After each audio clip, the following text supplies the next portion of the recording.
پہ برکت عطا فرمائے۔ بلا تاخیر ہی انشاءاللہ میں التماس گزار ہوں، میں نے قبلہ کے اکثر خطابات سنے ہیں، چلتے قدم رک جاتے ہیں اور کھڑے لوگ بیٹھ جاتے ہیں، تو انشاءاللہ جب آپ خطاب فرمائیں گے تو سب کے دلوں کی زنگ اور میل کو اتاریں گے۔ التماس گزار عالم اسلام کے عظیم خطیب، عظیم مذہبی سکالر، اہل سنت کی دل کی دھڑکن، مسلک اعلیٰ حضرت کے عظیم ترجمان، میری مراد جناب محترم حفیظ اللہ مصطفی صاحب سے ہے کہ تشریف لائیں، اپنے خوبصورت انداز کے ساتھ احباب کے قلوب و اذہان کو منور فرمائیں۔ جس کے آگے خالی جگہ ہے، اگر 2-4 قدم اٹھ سکتے ہیں قریب آ جائیں، خلا پر ہو جائے گا تو روحانیت رہے گی اور آپ انشاءاللہ سب تک آواز بھی پہنچے گی۔ بہت شکریہ۔ نعرہ تکبیر، نعرہ رسالت، نعرہ حیدری، قبلہ حفیظ اللہ مصطفی صاحب۔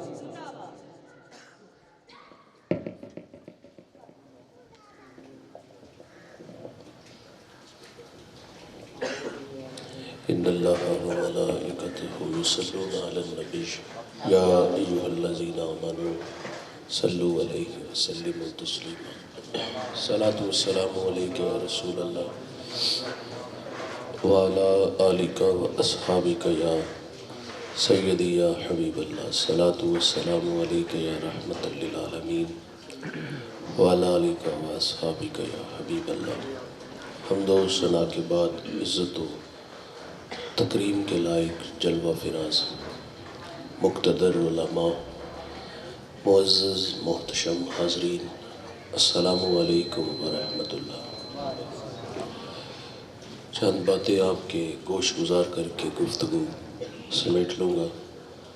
دعا ہے اللہ حق بیان کرنے کی توفیق عطا فرمائے۔ قابل عمل باتوں پر ہم سب کو عمل کر کے زندگی کی راہوں کو درست کرنے کی توفیق عطا فرمائے۔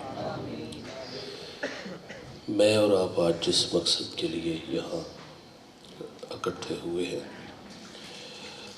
جو دار فانی سے چلے گئے ان کی روح کو ایصال ثواب کے لیے حاضر ہیں، میں دعا گو ہوں اللہ تعالیٰ مرحوم کی کامل مغفرت فرمائے، پاسماندگان کو اللہ صبر جمیل اجر عظیم عطا فرمائے۔ حضرت علی المرتضیٰ رضی اللہ تعالی عنہ،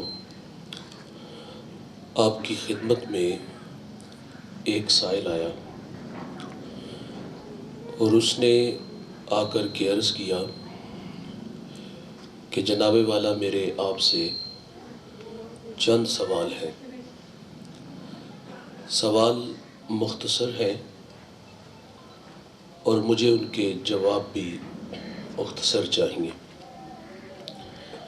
اگر وہ میری تشفی کے لیے کافی ہوئے تو میں زندگی کے بقیہ لیل و نہار انہیں راہوں پہ گزار کے سامان آخرت تیار کروں گا۔ سائل کے 4 سوال تھے۔ اس کا پہلا سوال یہ تھا کہ قریب کیا ہے اور قریب تر کیا ہے؟ تو آپ نے فرمایا قریب قیامت ہے اور جو اس سے بھی قریب تر ہے وہ موت ہے۔ موت کتنی قریب ہے یہ ہم میں سے کسی کو کوئی خبر نہیں۔ یہ سانسوں کی مالا کب ٹوٹ جائے اور موتی خاک میں مل جائے۔ دیکھیے گنتی الٹی شروع ہونا تو نتیجہ 0 پہ جلدی آ جاتا ہے۔ میری اور آپ کی زندگی کی گنتی یہ الٹی شروع ہے۔ ویسے ہم سمجھتے ہیں کہ ہم دن بدن بڑے ہو رہے ہیں، لیکن یہ دھوکہ ہے، کیونکہ الٹی شروع ہو جائے تو پھر بڑا نہیں ہوتا، بندہ دن بدن چھوٹا ہو جاتا ہے۔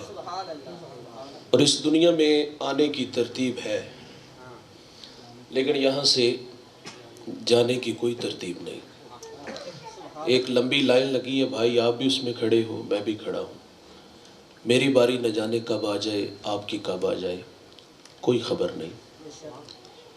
100 سال بھی جیو گے بھائی تو بالآخر مرو گے، کیونکہ موت سے کسی کو بھی رستگاری نہیں۔ اس دنیا میں بڑے لوگ گزرے ہیں جنہوں نے وجود باری تعالیٰ کا انکار کیا ہے، لیکن موت ایک ایسا اٹل فیصلہ ہے جس کا انکار آج تک کوئی نہیں کر سکا۔ بالآخر موت ہے، جب مر جانا ہے یار چلے جانا ہے، اور یہ ہمارا عقیدہ ہے کہ مرنے کے بعد جزا سزا کے معاملے ہیں۔ عمل اچھا ہوا تو نجات، اور اگر گناہ ساتھ لے کے گئے تو پچھتاوا ہے۔ تو پھر ہمیں آنکھیں کھول کے چلنا چاہیے۔ محنت کا صلہ آخرت میں جنت کی بہاریں ہیں، اور اگر زندگی شتر بے بہار والی ہوئی تو پھر آخرت کے معاملے بڑے سخت ہیں، وہاں پچھتاوے کے علاوہ کچھ بھی نہیں ملے گا۔ تو بالآخر اس دنیا سے چلے جانا ہے، تو ہمیں چاہیے جانے سے پہلے کوئی 33% نمبر لے کے ہم جائیں، تاکہ رب کو منہ دکھانے کی تو قابل ہو سکے نا۔ ہم نے اپنے اسلاف کو پڑھا ہے اور انہیں آخرت کے معاملے میں، اپنی موت کے معاملے میں ہمیشہ فکر مند پایا ہے۔ حضرت عمر رضی اللہ تعالیٰ عنہ، آپ نے ایک ملازم رکھا تھا اور اس کو ماہانہ آپ تنخواہ دیتے تھے۔ آپ ملازم یا میں ملازم رکھنے کا مقصد کیا ہوتا ہے؟ کھیتی باڑی کے لیے، جانوروں کو چارہ ڈالنے کے لیے، گھر کی چوکیداری کے لیے ملازم رکھتے ہیں۔ جو 23 لاکھ مربع میل کا حاکم ہے، انہوں نے ملازم کس لیے رکھا تھا؟ اس کو ماہانہ تنخواہ کس بات کی دیتے تھے؟ آپ فرماتے تو نے آ کے میرے دروازے کو دستک دینی ہے اور بس اتنا کہنا ہے کہ عمر موت کو نہیں بھولنا۔ آج کسی کو موت یاد کروائے نا تو لوگ کہتے ہیں مولوی صاحب ہمیں بھی مرنا یاد ہے۔ آپ اپنی تقریر اپنے پاس رکھیں۔ یہ وہ شخص ہے جس کو میرے رسول نے جنت کی بشارت دی ہے۔ یہ اس شخصیت کی کہانی ہے جن گلیوں سے گزرے شیطان راستہ بدل لے، جس کا فخر ہے حضور فرماتے میرے بعد اگر کوئی نبی جوان ہوتا۔ ملازم رکھا اور تنخواہ کس بات کی کہ تو نے کنڈی کھڑکا کے کہنا ہے موت نہیں بھولنی۔ مہینے بعد اسے مشاعرہ دیتے تھے۔ ایک دفعہ وہ آیا تو آپ نے تنخواہ دی تو فرمایا آج کے بعد نہیں آنا۔ اس نے کہا حضرت میرے آنے میں کوئی غفلت تو نہیں ہوئی، کہیں موت کا کھٹکا تو نہیں چلا گیا؟ کہا نہ آنے میں غفلت ہوئی نہ موت کا کھٹکا گیا۔ تو کہا پھر چھٹی کیوں دی؟ حضرت عمر داڑھی پکڑتے ہیں اور اس میں سے ایک سفید بال الگ کرتے ہیں۔ آپ فرماتے اب تو نے کیا موت یاد کروانی ہے؟ یہ سفید بال ہی مجھے چین نہیں لینے دیتا۔ یہ جو داڑھیوں میں سفید بال آتے ہیں یہ موت کی نشانی ہے۔ یاداشت جب کمزور ہونا شروع ہو جائے جوانوں تو سمجھ لو کہ موت کا وقت قریب آ گیا ہے۔ اٹھتے جنازے، پھیلی ہوئی قبریں، بچھے ہوئے صفے ماتم، یہ سب ہمیں موت کا پیغام دیتے ہیں۔ تو ہمارے اسلاف ہر وقت آخرت کے معاملے میں فکر مند رہتے تھے۔ عثمان غنی رضی اللہ تعالیٰ عنہ کتنے بڑے صحابی ہیں۔ یہ وہ صحابی جنہیں میرے رسول نے دنیا میں 11 مرتبہ جنت کی بشارت دی ہے۔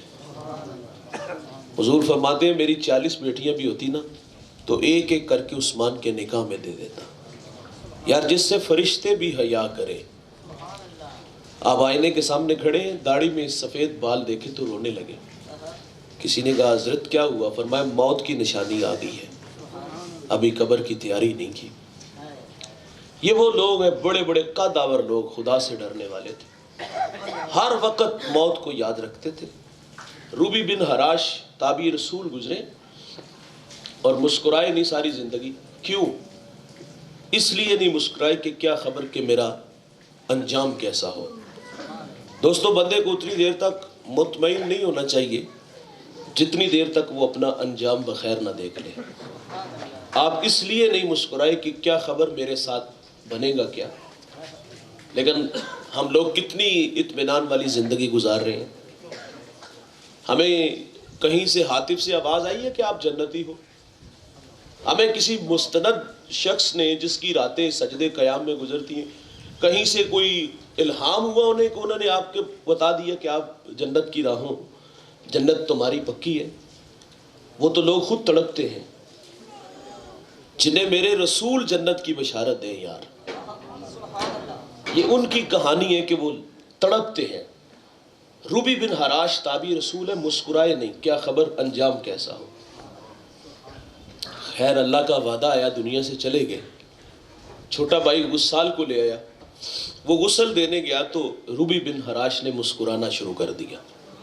وہ کہتے ہیں عرش فرش تے بانگا ملیاں، مکے پہ گیا شور، بھلے شاہ اسا نہ ہی مرنا، گور پہ آ کوئی اور. یہ اللہ والے جو ہوتے یہ مر کر بھی نہیں مرتے. نظام الدین اولیاء تھے نا، آپ اپنے شیخ کی صحبت میں بیٹھے تھے تو پیر موج میں آ گئے. فرمایا نظام الدین محب بنو گے کہ محبوب بنو گے؟ تو عرض کی اگر آپ مجھے رخصت دیں تو میں اپنی والدہ سے مشورہ کر لوں. تو بچے فرما بردار ہوتے تھے، ماں باپ کو مقدم رکھتے تھے. تو آپ فرماتے جاؤ بیٹا ماں سے مشورہ کر لو. یہ شیخ اور مرید کے درمیان راز تھا. اور وہاں سے نکلے اور گھر آ رہے تھے تو راستے میں ایک فقیر ملا جس کے پھٹے پرانے کپڑے ہیں، الجھی حالت ہے، بکھرے بال ہیں. جب پاس سے گزرنے لگے نظام الدین تو انہوں نے آواز دے کے کہا کہ نظام الدین محب بنو گے کہ محبوب بنو گے؟ آپ اس بات پہ حیران ہوئے کہ یہ راز تو میرے اور میرے شیخ کے درمیان تھا، اسے کیسے پتا چلا؟ تو کہا آپ ہی بتا دو. تو کہا وعدہ کر کے آئے ہو یار، ماں سے مشورہ کرنا ہے، جاؤ والدہ سے مشورہ کر لو. ماں سے ملاقات ہوئی. حضور فرماتے ایسے لوگوں کے بارے میں کہ وہ اللہ کے دیے ہوئے نور سے دیکھتے ہیں. مومن کی فراست قلبی سے ڈر جو، وہ اللہ کے دیے ہوئے نور سے تمہارے دلوں کی حالت بھی جانتے ہیں. تو گھر آ کے ماں کو کہا کہ شیخ نے کہا ہے کہ محب بنو گے کہ محبوب بنو گے، اور ساتھ یہ بھی کہا کہ ماں یہ راز میرے اور میرے شیخ کے درمیان تھا، تیسرا پاس کوئی نہیں تھا، لیکن سر رائے مجھے درویش ملا، اس نے میرے یہ راز کو جان لیا. تو ماں نے کہا بیٹا وہ کوئی صاحب نظر ہوگا، جاؤ اس سے پوچھو جا کے. اگلے دن آئے تو پوچھا لوگوں سے کہ یہاں اس حلیے کا ایک شخص تھا. انہوں نے کہا وہ تو مر گیا، دنیا سے چلا گیا اور وہ روڑی کے ڈھیر پہ پڑا ہے. قریب گئے اور وہاں بڑی حسرت سے جا کے کہتے ہیں واہ فقیر، میرے راز کو میرے شیخ اور میرے شیخ کے راز کو تو جان گئے، لیکن اپنے بارے میں خبر ہی نہیں تھی کہ کیا بنے گا. تو وہ بزرگ اٹھ کے کھڑے ہو گئے.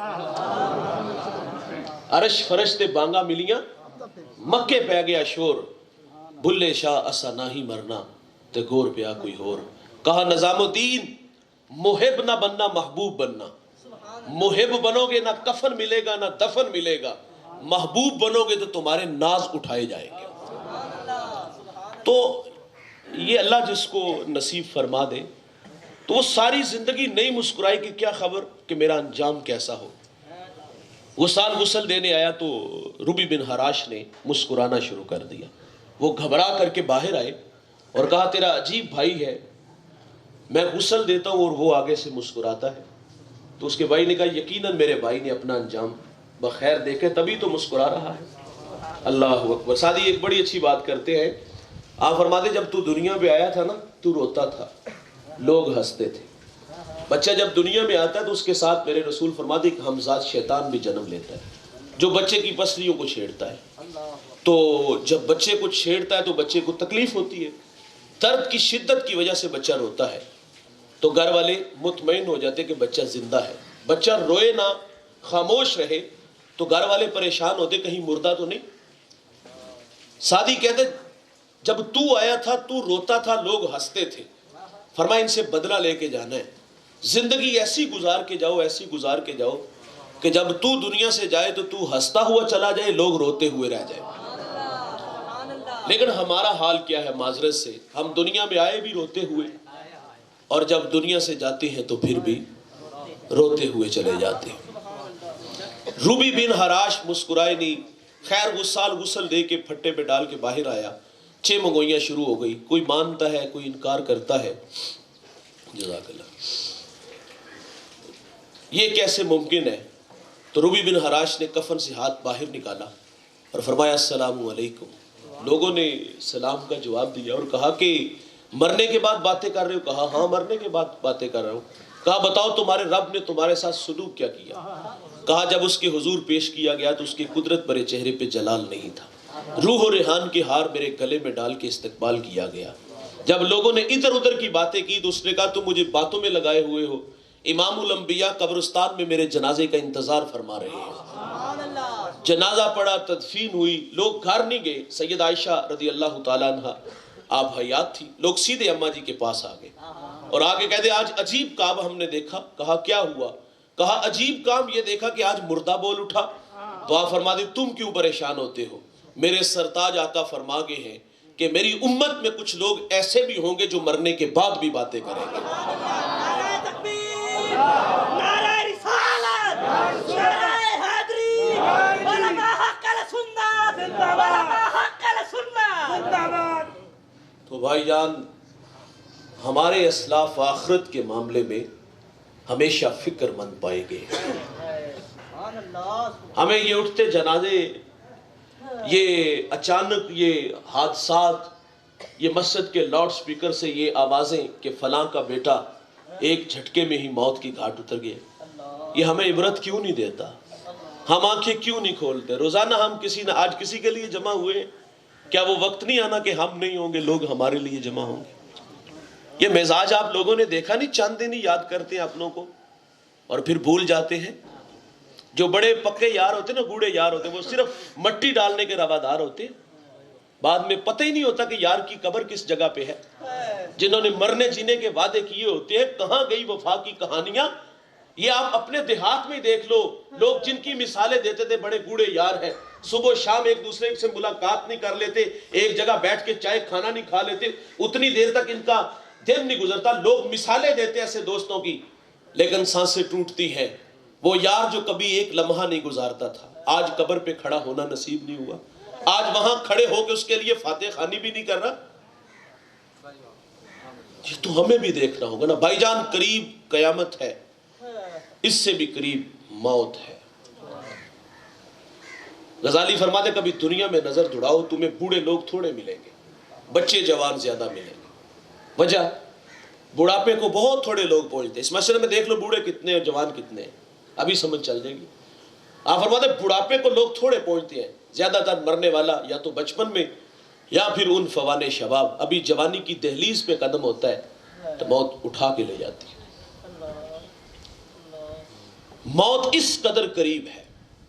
اچھا ایک اور چیز غزالی لکھتے ہیں کہ لوگ موت سے ڈرتے ہیں، اور یہ ڈر ایک قسم کا نہیں، تین قسم کا ہے۔ غزالی فرماتے لوگ موت سے تین وجہ سے ڈرتے ہیں۔ بعض لوگ اس لیے ڈرتے کہ میں مر گیا تو یہ دنیاوی لذتیں چھن جائیں گی۔ آج میرے نام کے اشتہار، بینرز، اویزہ چسپاں ہوتے ہیں، میں جہاں جاتا ہوں لوگ میرے لیے فرش راہ ہوتے ہیں، اگر مر گیا تو یہ لذتیں چھن جائیں گی۔ غزالی فرماتے یہ ڈر کوئی ڈر نہیں، یہ حفظ دنیا کو بڑھاتا ہے۔ بعض لوگ اس لیے ڈرتے کہ میرے بعد میرے بچوں کا کیا بنے گا، میرے گھر والوں کے ساتھ کیا ہوگا، یہی ڈر ہوتا ہے، میری بچے یتیم ہو جائیں گے، میری بیوی بیوہ ہو جائے گی، کہاں وہ دھکے کھاتے پھریں گے۔ جب ہم یہ معاشرے میں چیزیں دیکھتے ہیں نا کہ وہ جو دینے والے تھے آج بیکاری بن گئے، وہ جو لوگوں کو بانٹنے والے تھے آج لوگوں کے گھروں میں برتن مانج رہے ہیں، یہ کچھ چیزیں لوگ دیکھ کے پریشان ہو جاتے ہیں کہ کیا بنے گا میرے بعد، میرے بوڑھے ماں باپ کا، میرے بچوں کا، یتیم ہو جائیں گے، دھر دھر کے دھکے کھائیں گے۔ غزالی فرماتے یہ ڈر بھی کوئی ڈر نہیں۔ بچہ جب ماں کے پیٹ میں 120 دن کا ہوتا ہے، فرشتہ اس کا رزق لکھتا ہے، عمر لکھتا ہے، اس کا شقی ہونا، اس کا سعید ہونا لکھ دیتا ہے۔ رزق کا ذمہ اللہ نے اپنے کرم پہ لیا ہے، وہ پتھروں میں کیڑوں کو بھی رزق دیتا ہے۔ اچھا یہاں ایک دو بات میں عرض کرتا چلوں، کچھ لوگ تقدیر سے الجھ جاتے ہیں نا، بحث کرتے ہیں، جب لکھ دیا گیا ہے تو ہمیں مصیبت کرنے کی کیا ضرورت۔ مجھے یہاں رومی یاد آئے، مولانا روم فرماتے ہیں کہ ایک شخص جنگل میں گیا اور اس نے ایک لومڑی دیکھی، اس کے پاؤں سلامت نہیں تھے، اور اس بات پہ حیران ہوا کہ اللہ اس کو رزق کیسے دیتا ہوگا، جو کمانے کے قابل ہی نہیں، جو چلنے کے قابل نہیں، رزق کہاں سے آتا ہوگا؟ دوسرے جانور تو اپنا شکار خود کرتے ہوں گے، اس کو رب رزق کہاں سے دیتا ہوگا؟ وہ درخت پہ چڑھا اور اس نے انتظار کیا کہ میں دیکھوں کہ رازق اس کے لیے رزق کہاں سے مہیا کرتا ہے۔ اس نے کیا دیکھا کہ ایک شیر آیا، اس نے ہرن کا شکار کیا، پس خوردہ چھوڑ کے وہ چلا گیا، اور وہ رینگتی رینگتی اس شکار تک آئی جو اس کے نصیب کا تھا۔ اس نے بھی پیٹ کی آگ بجھائی، تو اس نے جو درخت پہ بیٹھ کے یہ منظر دیکھ رہا تھا، اس نے کہا یا اللہ جب تو اس ایک لومڑی کو دے سکتا ہے بغیر مشقت کے، تو مجھے محنت کرنے کی کیا ضرورت؟ رومی کہتے ہیں حاطف سے آواز آئی کہ لومڑی نہ بن شیر بن، خود بھی کھا اور لوگوں کو بھی کھلا۔ اچھا ایک اور بات جو میں نے بات کی کہ مقدر کا مل کے رہتا ہے، جو نصیب کا ہوتا ہے وہ 120 دن کا جب بچہ ہوتا ہے لکھ دیا جاتا ہے۔ ایک شخص رومی یہاں بھی لکھتے ہیں کہ اس کے دل میں یہ بات ہے کہ جب میں ہی نہیں چاہوں گا تو مجھے ملے گا کیسے؟ بس لوگ ویسے ہی اڑ جاتے ہیں نا، جب میں ہی نہیں چاہوں گا تو میرے مقدر کا ملے گا کیسے؟ اچھا اس نے بستی کو چھوڑا، صحرا میں چلا گیا اور وہاں بیٹھ گیا، جا کے موت کا انتظار کرنے لگا۔ کچھ دن گزرے کہ نکاحت بہت زیادہ ہوئی، تو ایک خانہ بدوش تھے، وہ گزر رہے تھے، تو انہوں نے دیکھا کہ ایک انسان ہے، سانسیں چل رہی ہیں لیکن بہت زیادہ کمزور ہو چکا ہے، روٹی کھانے کے مقابل نہیں تھا، اسے کوئی نرم غذا چاہیے تھی۔ انہوں نے یہ سوچا کہ اس کو کوئی حلوہ بنا کے کھلایا جائے۔ انہوں نے جلدی جلدی سے وہ حلوہ تیار کیا، اس کو کھلانے لگے، اور اس نے زور سے منہ بند کر لیا۔ کس خیال سے؟ کہ جب میں ہی نہیں چاہوں گا تو مجھے ملے گا کیسے؟ انہوں نے سمجھا شاید کہ اس کو دندل پڑ گئی ہے۔ انہوں نے ایسا کہ اس کا منہ زور سے پکڑا اور زور سے منہ پکڑ کے اس کا منہ کھولا اور وہ گرم گرم حلوہ اس کے منہ میں ڈال دیا۔ اس کی ہنسی نکل گئی۔ اس نے کہا جو مقدر کا ہے وہ مل کے رہتا ہے، مقدر کا مل کے رہتا ہے، لومڑی نہ بنو شیر بنو۔ شیر بنو گے تو خود بھی کھاؤ گے، لوگوں کو بھی کھلاؤ گے۔ مقدر کا ملتا ہے، بچہ جب ماں کے پیٹ میں 120 دن کا ہوتا ہے، فرشتہ رزق بھی لکھتا ہے، عمر بھی لکھتا ہے، شقی ہونا سعید بھی لکھتا ہے۔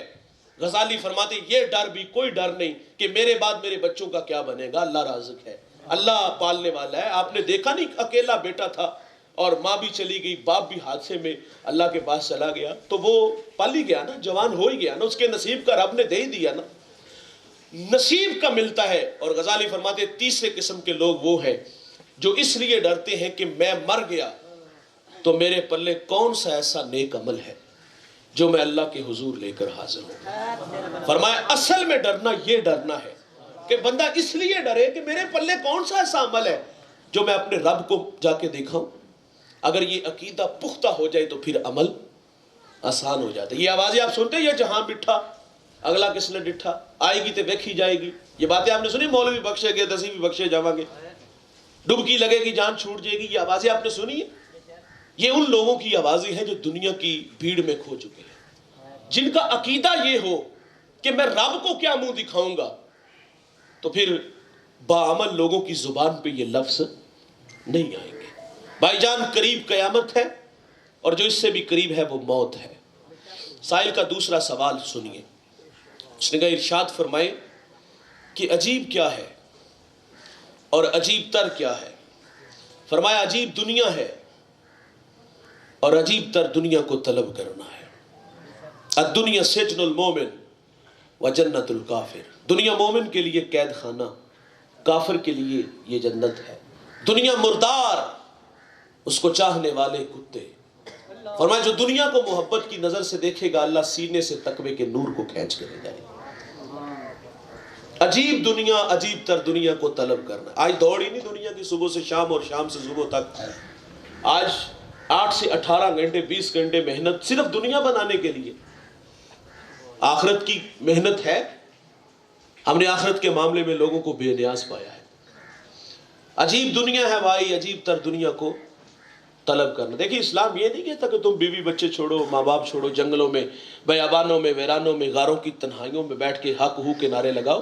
لا رہبانیت فی الاسلام، اسلام میں رہبانیت نہیں، کونے کھدرے کا نام دین نہیں۔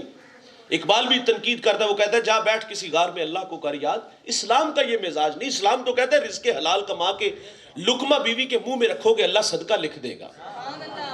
ہاتھ سے رزق کمانے والے کو اللہ کا حبیب کہا گیا ہے۔ وہ کہتے ہیں نا ہاتھ کار والتے دل، یہ کیفیت ہو نا۔ حضور شاہ نقشبند بخاری رحمت اللہ علیہ فرماتے میں نے ایک شخص کو منا کی وادی میں 70,000 دراہم کا کاروبار کرتے دیکھا۔ دل میں بات ہے کہ بہت بڑا دنیا دار ہوگا، لیکن فرماتے جب دل کی آئینے پہ نظر پڑی نا تو اس کا دل ایک لمحے کے لیے بھی خدا کی یاد سے غافل نہیں تھا۔ عجیب دنیا ہے بھائی، اور عجیب تر دنیا کو طلب کرنا ہے۔ سائل کا تیسرا سوال، اس نے کہا یہ ارشاد فرماؤ کہ واجب کیا ہے اور واجب تر کیا ہے؟ فرمایا واجب توبہ ہے اور واجب تر گناہوں سے بچنا ہے۔ جب بندہ گناہ کرتا ہے نا تو دل کا آئینہ دھندلا ہو جاتا ہے، جب گناہ پہ گناہ ہوتا ہے تو پھر دل کا آئینہ سیاہ ہو جاتا ہے۔ جب دل سیاہ ہو جائے تو پھر گناہ کرتے ہوئے بھی بندے کو شرم نہیں آتی۔ یہ بعض لوگوں کو آپ دیکھتے بڑے فخر سے اپنے گناہ کا اظہار کرتے، دوست کی دعوت پہ گئے تھے، ڈرموں میں شراب تھی جی، مٹکے بھر بھر کے پی۔ میرے نبی فرماتے شراب پینے والا بت پوجنے والے کی طرح ہوتا ہے۔ شرابی کا میرے رسول فرماتے قبر میں رخ قبر کے اندر قبلے سے پھیر دیا جائے گا۔ فرمایا شرابی کو مرتے وقت کلمہ نصیب نہیں ہوتا، اور یہ فخر سے کہتا ہے میں نے دوست کی دعوت پہ گیا اور ڈرموں میں شراب تھی، شرم نہ آئی یہ بات کرتے ہوئے۔ میں نے ایک بزرگ کا قول پڑھا ہے، وہ کہتا ہے گناہ کی سزا یہ ہے کہ بندہ گناہ کر کے پھر گناہ کرتا ہے۔ دیکھیں بندہ دیکھو انسان کی فطرت میں بھول جانا نا، گناہ ہو جاتا ہے، ممکن ہے، لیکن گناہ کر کے مجدد علی فسانی فرماتے بعض لوگ اس دنیا میں ایسے بھی گزرے ہیں 20 سال ہو گئے فرشتے کو گناہ لکھنا ہی نہیں پڑا، موقع ہی نہیں ملا 20 سال گناہ کرنے کا۔ کیا وہ گناہ ان سے ممکن نہیں ہے؟ وہ معصوم ہے، نبی کی ذات معصوم ہے نا، ولی محفوظ ہوتے ہیں۔ 20 سال ہو گئے فرشتے نے گناہ لکھا ہی نہیں۔ اور بھائی گناہ ہو جاتا ہے، لیکن جب بندے سے گناہ ہوتا ہے نا تو فرشتہ روک لیتا ہے کہ ابھی ٹھہر جو ایک پہر دیکھ لو، ہو سکتا ہے توبہ کر لے۔ توبہ بندہ کرتا ہے تو گناہ لکھنے کی ضرورت نہیں پڑتی۔ گناہ کا ہو جانا ممکن ہے، لیکن بندہ ہاتھ جوڑ کے کہے یا اللہ نہیں کراں گا، اللہ کا وعدہ ہے بھائی اللہ اس کے گناہ کو لوح محفوظ سے مٹا دے گا۔ ہم تو مائل بکرم ہے کوئی سائل ہی نہیں، راہ دکھلائیں کسے کوئی راہ روے منزل ہی نہیں۔ جو گناہ چھوڑتے ہیں اللہ گناہ معاف فرما دیتا ہے۔ حضور کی خدمت میں ایک خاتون حاضر ہوئی، عرض کرتی طہرنی یا رسول اللہ، 4 دفعہ کہا آقا پاک کیجیے، آقا مجھے پاک کیجیے۔ مجرمہ کا گناہ بہت بڑا تھا، شادی شدہ تھی، زنا کا ارتکاب ہوا، پیٹ میں بچہ تھا۔ فرمایا گناہ تو نے کیا ہے، سزا بھی تیرے لیے۔ اس بچے کا کیا قصور؟ اس کو مہلت دی گئی، اس نے بچے کو جنم دیا، 2 سال دودھ پلایا، 2.5 سال بعد حضور کی خدمت میں حاضر ہے، اس کو سنسار کیا گیا، خود حضور نے جنازہ پڑھا۔ حضرت عمر عرض کرتے آقا یہ بڑی بدکار عورت تھی۔ میرے نبی فرماتے عمر اس خاتون نے ایسی سچی توبہ کی ہے، اگر اس کی توبہ کا 10واں حصہ اہل مدینہ میں بانٹ دیا جائے تو اللہ تعالیٰ سب کی مغفرت فرما دے۔ معاف کرتا ہے اللہ بھائی، معافی مانگے تو معاف کرتا ہے نا۔ اور جو مرنے سے پہلے آتا ہے اس کے لیے وعدہ ہے، مرنے کے بعد بندہ پچھتائے تو کوئی حاصل نہیں، وقت پہ کافی ہے۔ ایک بھی قطرہ آب ہوش ہنگام کا، جل گیا جب کھیت برسا می تو پھر کس کام کا۔ اس وقت کے پچھتاوے کا کیا حاصل جب بندے کی سانسیں ٹوٹ گئی؟ اور بھائی جان اس دن پچھتاوے کا کوئی حاصل نہیں ہوگا۔ اس دن تو کافر بھی کہے گا ہائے یا لیتنی کنت ترابا، ہائے کہ میں مٹی بن جاؤں۔ لیکن اس دن یحییٰ علیہ السلام کے ہاتھوں مینڈے کی شکل کے اندر موت کو بھی موت آ جائے گی، اس دن زندگی ہی زندگی ہوگی۔ آج وقت آپ کے پاس بھی ہے، میرے پاس بھی ہے۔ آج رجوع لے آئیں گے کیے ہوئے گناہوں پر، ندامت کے اتھرو بہائیں گے، یہ اللہ کا وعدہ ہے، میں اس کے گناہ معاف فرما دوں گا۔ واجب توبہ ہے بھائی، واجب تر گناہوں سے بچنا ہے۔ سائل کا آخری سوال، اس نے کہا حضرت ارشاد فرمائے مشکل کیا ہے اور مشکل تر کیا ہے؟ فرمایا مشکل ہے قبر میں اترنا، اور جو اس سے بھی مشکل ہے وہ اعمال کے بغیر اترنا ہے۔ قبر کے معاملے بڑے ڈاڈے۔ حضرت عثمان غنی رضی اللہ تعالیٰ عنہ جیسے لوگ جب قبر کی بات آتی تو کانپ جاتے۔ کسی نے کہا حضرت جہنم پہ یہ کیفیت نہیں جو قبر پہ ہے۔ فرمایا پہلی منزل ہی قبر ہے، اگر یہاں سے نجات نہ ہوئی تو باقی معاملے بات کے ہیں۔ غزالی لکھتے ہیں کبھی کبھی قبرستان جایا کرو اور جا کے دیکھو کہ کتنے کتنے حسینوں کی مٹی خراب ہو رہی ہے۔ جو بدن پہ چٹکی بار مٹی رکھنا گوارا نہیں نہ کرتے تھے، آج منا من مٹی کے نیچے ہیں۔ یہ پھیلی خبریں ہمیں پیغام موت دیتی ہیں۔ مشکل ہے قبر میں اترنا، قبر جنت کا باغ ہے، قبر جہنم کا گڑھا ہے۔ القبر بیت الدیان، یہ کیڑوں کا گھر ہے۔